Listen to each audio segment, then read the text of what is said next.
एक गांव में एक किसान रहे। बने बड़का किसान रहे वह गांव में ओकर गाड़ा भर के खेती धनहा चाठी नागर चले। ओ किसान के दू ठी बेटा रहे। बड़े बेटा के नाम पहलवान और छोटे बेटा के नाम रहे सुजान। पहलवान नान पान के पहलवानी के भारी शौक। पहलवान का बहुत शौक रहे पहलवानी के। घर में दूध दही के तो कमी रहे नहीं भैया। चार ठी गाय लागत रहे खावे दूध दही और करे पहलवानी। ओकर पहलवानी के आस पास में शोर उड़े। और पहली समय नाग पंचमी के दिन कुश्ती प्रतियोगिता होवे। नाग पंचमी झमक झमक ढोल ढमाका ढमक ढमक मल्लों की जब टोली निकली यह चर्चा फैली गली गली। कुश्ती है ये अजब रंग की, कुश्ती है ये अजब ढंग की। तो ए साल पहलवानी में भूरे पहलवान कुश्ती लड़े आए रहे ना, ओला पहलवान हर पटक दीज। पहली तो पहलवान के दादा पहलवान बर गुस्सावे के एक का पहलवानी बेकार चीज़े बूता काम में ध्यान दे। फिर जब पहलवान के नाम होइस त ओकर बाप तक ला खुशी होए लागिस। और पहलवान घर में कुछ बूता नहीं करे भैया, खाली अखाड़ा खाली कुश्ती।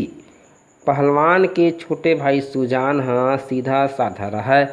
बढ़िया अपन दादा के खेती किसानी में सहयोग ला देवे। तहाँ ले कुछ दिन में दोनों झिन के ओकर दाई है दादा शादी कर दिस भैया।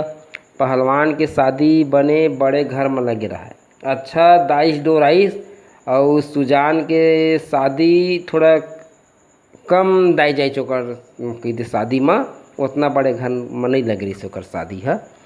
शादी के बाद तहले ओकर दादा दोनों बेटा के बंटवारा कर दीज और दोनों झीन अपन अट्ठट खाड़ी के खेत पाइन भैया। और दादा अपन बर 4 खाड़ी की खेती निकालिस और अट्ठट खाड़ी के यानी दोनों बेटा पागी कही दे। तो एक खाड़ी के जेठासी अलग पाइज पहलवान कह दे। तो अलग हो के बाद ना सुजान सिंह अपन बढ़िया खेती किसानी का करे लगी। हिसाब से खर्चा कराए ओकर घर वाली भी अपन सिंपल रहे। अब इति पहलवान के खेती में ध्यान तो रहे नहीं। अधिया ठेका दे दीस और पहलवानी करे तो खाए पिए बर दूध चाहिए हैं। पहलवानी करे थे तो और ओकर घर वाली होगी फिर सनहीन, कमाई कम खर्चा ज़्यादा। 4 साल में सुजान अपन भैया ले आगू बढ़ गए।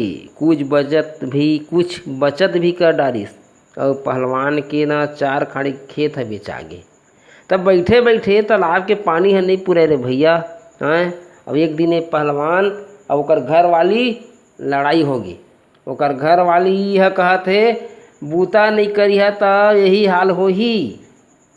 अब ऐसा करिहा खाली पहलवानी करिहा कुछ काम नहीं करिहा तब मैं अपन मैके में जाके बैठ जाऊँ कहत है। अब अपन मैके में जाके बैठ तक गे जी। तहाँ ले एक दिन फिर नाग पंचमी के तिहार आई। नाग पंचमी के तिहार मनाओ। फिर पहलवान लड़े गए रिश्तेदार के पहलवानी में हार गए। सुजान घलऊ कुश्ती देखे गए रहे। अपन भैया के हार में वह बहुत दुख होइस। फिर अपन भैया ला समझाए गए कहते भैया तय न ए पहलवानी काम का छोड़, एमा कोई मतलब नहीं है। अपन घर वाली का मना के ले आ और बढ़िया खेती में तय ध्यान का दे। तो सुजान कहते सही बात है भाई। कहते मैं एकर चक्कर में ना खेती में ध्यान नहीं दे और गरीब हो गए। और गरीबी में कहाँ के घी वो कहाँ के दूध। फिर एक दिन सुजान अपन घर वाली का भैया मना के ले आईस और खेती में बढ़िया ध्यान दे लागिस। 4 साल में ओकरो स्थिति सुधर गए। तो संगवारी हो ये कहानी में यही सीखे कि सबसे पहली हम ला अपन काम बूता ला देखना चाहिए आर्थिक स्थिति ला देखना चाही। एकर ले समय मिलगे त कलाकारी म ध्यान देना चाही। काहे के गरीब कलाकार के कोई कदर नहीं है, कोई पुछारी नहीं है। कई जगह नामी नामी कलाकार भूख मरत है, खाली वाहवाही है, बाकी कुछ नहीं है। और खाली वाहवाही में पेट नहीं भरय। कलाकार की उपेक्षा होना दुख की बात वे, फिर का करबे। दार भात चुरगे मोर किस्सा पुरगे।